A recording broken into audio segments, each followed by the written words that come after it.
Every year in the United States, there are 15,000 murders, give or take a few hundred. Of those, nearly 40% go unsolved. My name is Christina Walsh, and you're listening to Forgotten. I hate unsolved mysteries. Not the show, capital U, capital M, Unsolved Mysteries. I love that show. I used to watch it all the time with my father, ironically. I loved the people in it, and the clues they followed, and their dogged determination to catch the bad guys. That's almost certainly why I'm doing a true crime audio series today, go figure. But my favorite part, every single time, was when the host would get on and say, "In a recent broadcast," because then I knew that one of the mysteries had been solved. "In a recent broadcast, we talked about a woman named Jane Doe." I couldn't get the rights to rebroadcast actual audio from Unsolved Mysteries, so I just did that voice myself. That's what happens when you're recording from a dorm room. But my point is, I like solved mysteries. I like watching the questions unfold. But I want there to be answers at the end. I want to know who did it and how and why. I don't want ghost stories in the Cecil Hotel. I want a perpetrator, and I want to understand them. And I want justice. But like I said in the intro, less than 2 out of 3 murder victims ever get justice. Way too often, the investigation stalls and the case goes nowhere and the victim gets forgotten. And I want to do something about that.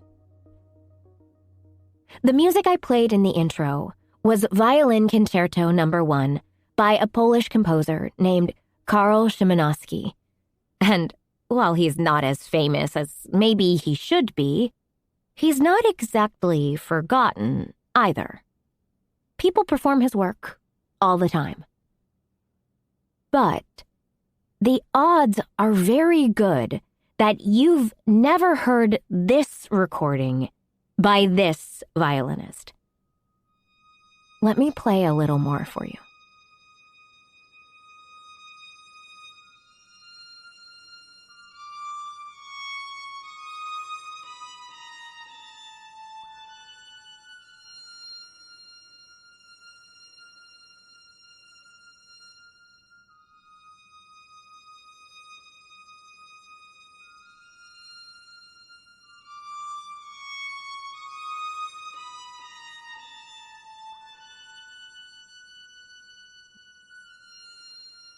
That's Leona McPherson.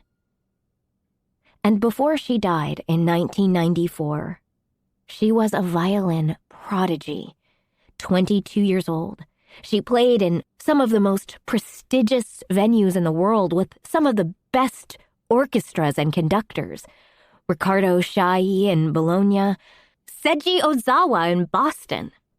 Music is actually my specialty. I'm not a journalism major, despite what this crime investigation might suggest. I'm a music history major at NYU.